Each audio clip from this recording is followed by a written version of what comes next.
बिस्मिल्लाहिर्रहमानिर्रहीम। अस्सलाम वालेकुम। Welcome to Sheri novels arc. कहानी शुरू करने से पहले चैनल को सब्सक्राइब कर लें और बेल बटन दबाकर नई कहानियों का नोटिफिकेशन हासिल करें। शुक्रिया।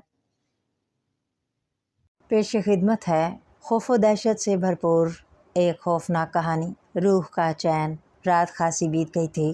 मैं एक शादी की तकरीब से लौट रहा था। मुझे रात की शादियों से बड़ी चिढ़ थी, इसलिए मैं शादी ब्याह की तकरीबात में जाने से गुरेज करता था। आज भी मेरा शादी की तकरीब में शिरकत करने का मूड नहीं था, लेकिन अब्बा जान की तबीयत अचानक ख़राब हो जाने से मुझे जाना पड़ गया। शादी हमारे करीबी रिश्तेदारों में थी। रात के 12:30 बज रहे थे। मैं साइकिल के पैडल पर तेज़ तेज़ पाँव मार रहा था। हमारे घर से ज़रा पहले रास्ते में कब्रिस्तान आता था। कब्रिस्तान आते ही मुझे खौफ सा आने लगा था। बचपन ही से ना जाने क्यों मुझे कब्रिस्तान के करीब से गुजरने पर खौफ तारी हो जाता था। मुझे ऐसा महसूस होता कि अंधेरे में कोई आसेब मुझे घूर घूर कर देख रहा है। मैं तेज़ी से दौड़ लगाकर कब्रिस्तान से दूर होता चला जाता था। बचपन का खौफ आज भी मुझ पर गालिब था। मैं 18 साल का हो चुका था। मजबूरी ये थी, घर जाने के लिए रास्ता यही था।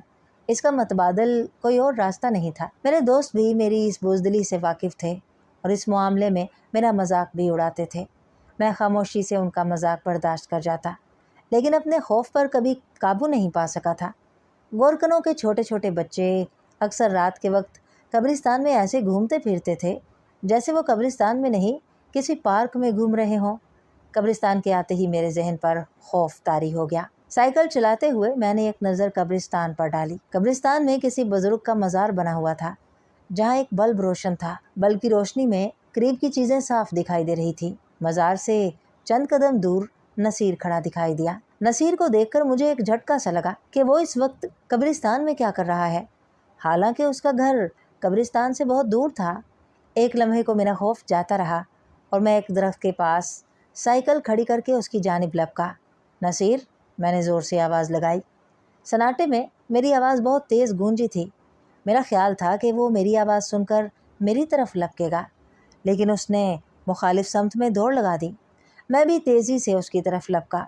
मुझे कब्रों को फलांगता देखकर वो भी और तेज़ हो गया था। फिर अचानक वो गायब हो गया। मैंने उसको बहुत तलाश किया, लेकिन उसका कुछ पता नहीं था वो किधर गया। उसे यूं गायब होता देखकर मुझ पर खौफ तारी हो गया। समझ में नहीं आ रहा था कि नसीर को ज़मीन निगल गई या आसमान खा गया। वो कब्रिस्तान से कैसे गायब हो गया।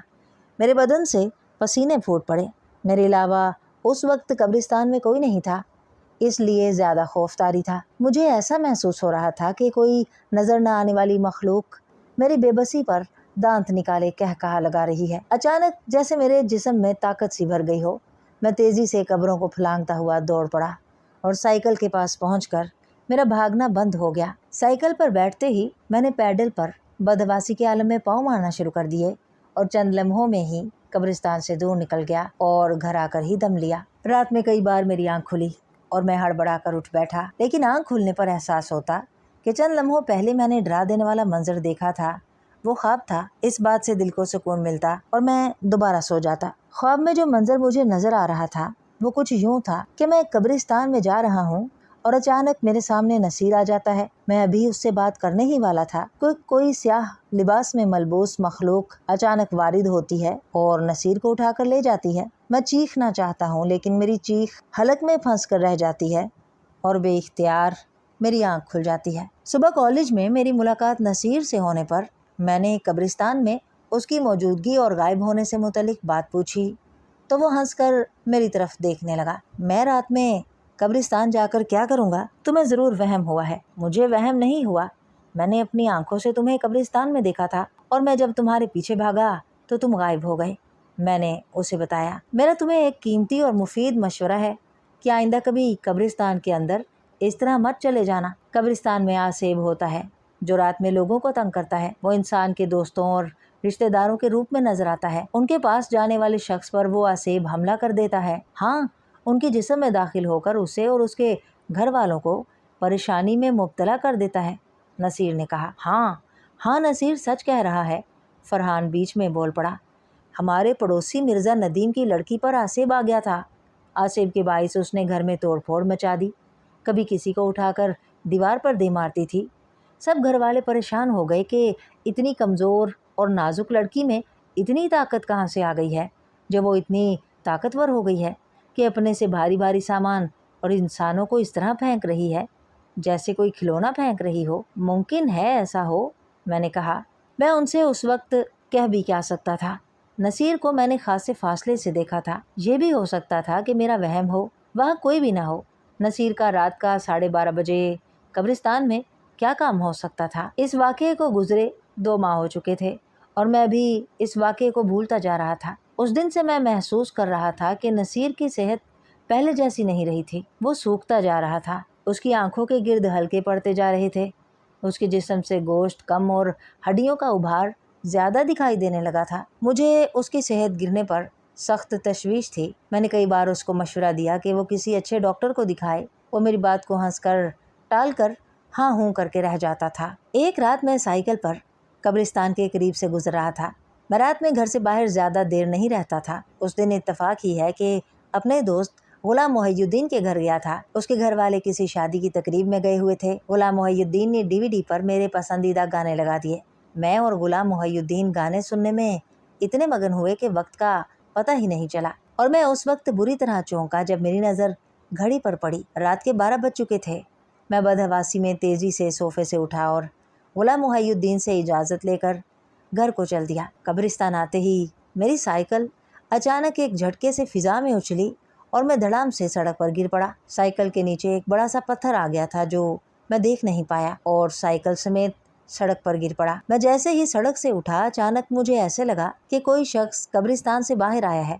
मैं उसको देखकर बुरी तरह चौंका। वो शख्स कोई और नहीं, नसीर ही था। मेरी आंखें हैरत से फटी की फटी रह गईं। उसकी आंखें आग का शोला लग रही थीं। आंखें खुली होने के बावजूद वो ऐसे चल रहा था जैसे नींद में चल रहा हो। नसीर, नसीर ठहरो, मेरी बात सुनो, मैंने बेसाख्ता उसे पुकारा। मगर नसीर चलता हुआ मेरे पास से गुजरकर इस तरह जाने लगा जैसे उसने मेरी आवाज़ ही ना सुनी हो।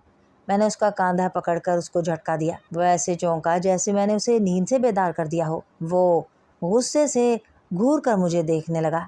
नसीर, ऐसे क्या देख रहे हो? मैं तुम्हारा दोस्त हूँ, मैंने उसे हैरत से देखते हुए कहा।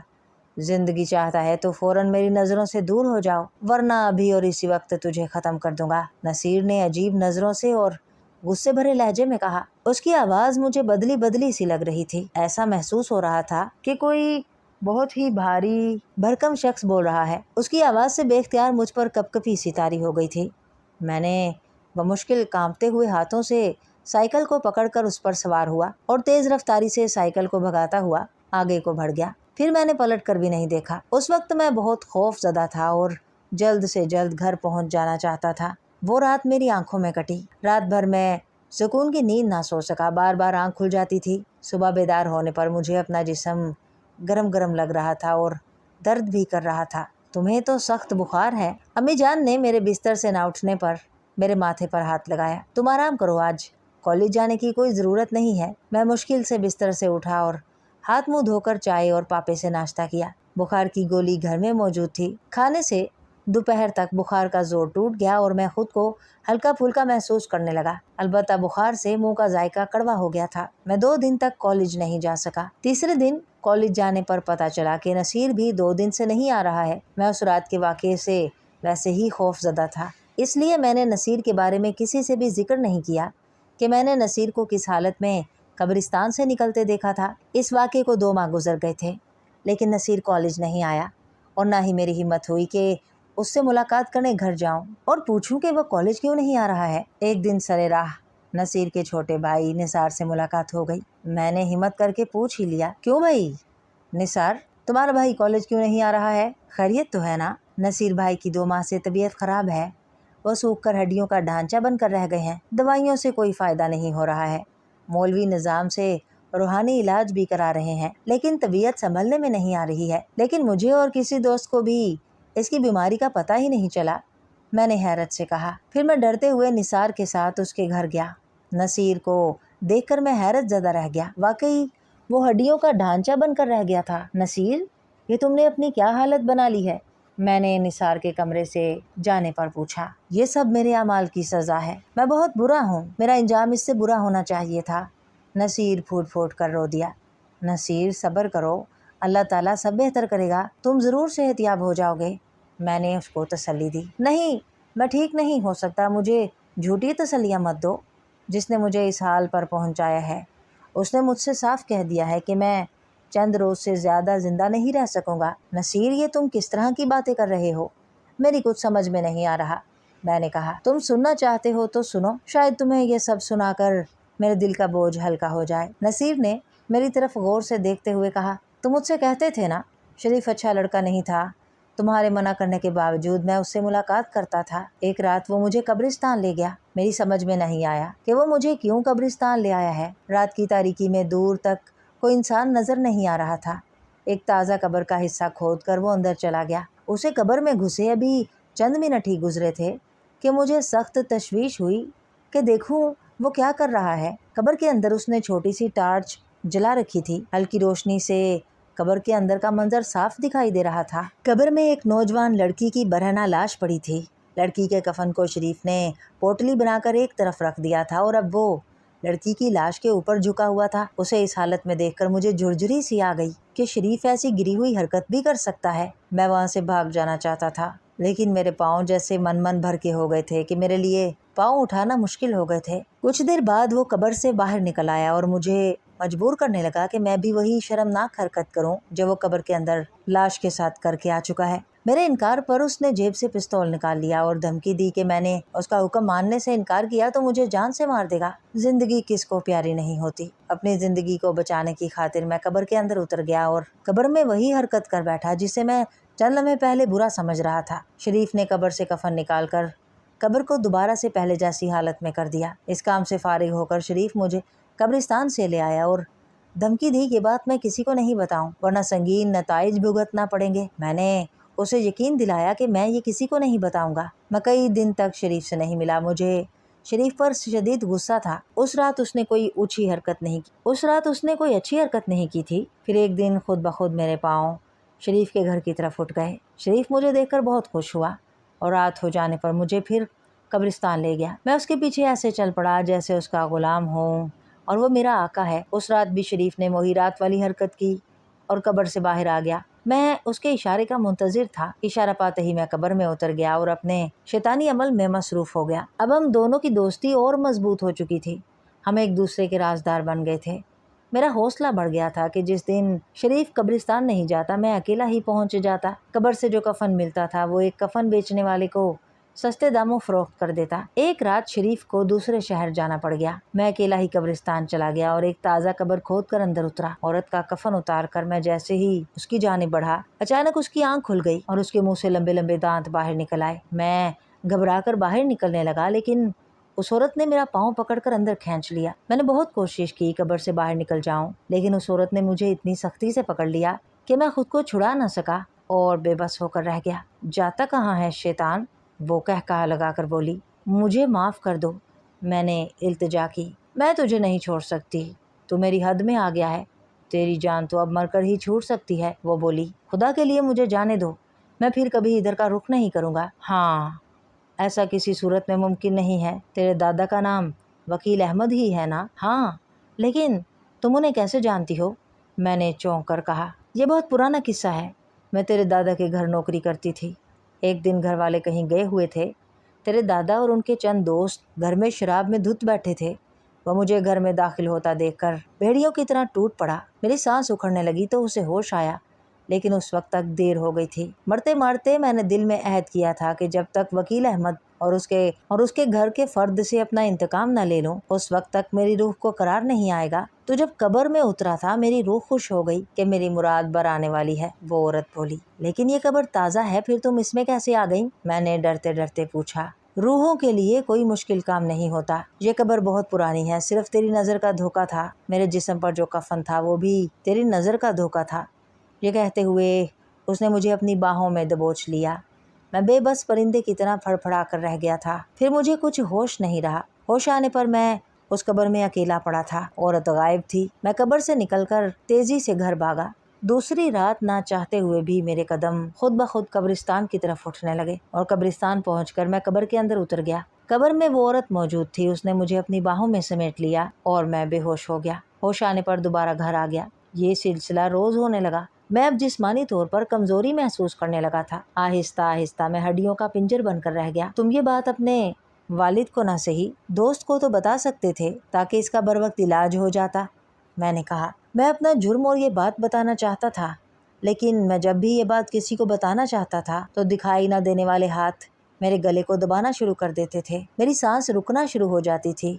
मेरे खामोश होने पर गले पर हाथों का दबाव कम हो जाता। फिर मैंने बेहतर यही जाना कि यह राज किसी को ना बताऊं और ख़ुद को हालात के धारे पर छोड़ दूं। नसीर ने बताया। क्या वो औरत दुरुस्त कह रही थी? तुम्हारे दादा जान ने ऐसी कोई हरकत की थी? मैंने पूछा। हाँ, मेरे दादा जान के बारे में मशहूर है कि वो बहुत अय्याश थे। न जाने कितनी औरतें उनकी हवस का शिकार होकर कब्रिस्तान की जीनत बन चुकी थीं। पैसा उनके पास बहुत था। पुलिस रिश्वत लेकर केस को दूसरा रंग देकर दबा देती थी। तुम हैरान हो रहे हो कि मैंने तुम्हें पूरी तफसील बता दी और मेरे गले को वो हाथ नहीं दबा रहा, नसीर ने कहा। हाँ, मैं अभी तुमसे यही कहने वाला था, मैंने कहा। मैं इस कदर कमज़ोर हो चुका हूँ कि खुद से चल भी नहीं सकता। मुझे कोई पकड़ कर उठाता है तो उठ पाता हूँ। वो कब्र वाली औरत खुद यहाँ आती रहती है, लेकिन किसी को नज़र नहीं आती। 2 दिन पहले ही उस औरत ने मुझे बताया था कि तेरा दोस्त उमैर तेरे पास आएगा, तू उसे अपना राज बता देना ताकि दुनिया वालों को पता चल जाए कि बशीरा ने अपना इंतकाम ले लिया। नसीर ने हाँफते हुए कहा। ऐसा महसूस हो रहा था कि जैसे नसीर बहुत तवील सफ़र करके आया हो और थकन से हाँफ रहा हो। नसीर, तुम हिम्मत ना करो। नसीर, तुम हिम्मत ना हारो। इंशाल्लाह तुम ज़रूर सेहतियाब हो जाओगे, मैंने उसे दिलासा दिया। उमैर, तुम मुझे झूठे दिलासे मत दो। मौलवी साहब मुझ पर दम करने आते हैं। वो कह रहे थे मेरे घर वालों ने रूहानी इलाज कराने में बहुत देर कर दी है। वो कोशिश कर रहे हैं, लेकिन तबीयत बेहतर होने की उम्मीद नज़र नहीं आ रही है। वो औरत भी कह रही है कि मैं 1 हफ्ते से ज़्यादा ना जी सकूँगा। ये कहते हुए नसीर की आंखों से आंसू बहना शुरू हो गए। मैंने रुमाल से उसके आंसू पोंछे और उसे हौसला और दिलासा देकर चला आया। मैं उसके अलावा और कर भी क्या सकता था। मुझे नसीर से मुलाकात किए अभी 1 हफ्ता भी नहीं हुआ था कि नसीर के इंतकाल की खबर मुझे मिल गई। बशीरा ने अपना इंतकाम ले लिया था। बकौल बशीरा के ऐसे इंतकाम लेने पर उसकी रूह को चैन आ जाएगा। मुमकिन है ऐसा हो जाए। ऐसा होने पर नसीर के ख़ानदान के लोग अब महफूज हो जाएंगे। अगर बशीरा की रूह को चैन ना आया तो फिर उसके ख़ानदान के मज़ीद लोग बशीरा के इंतकाम की भेंट चढ़ सकते हैं।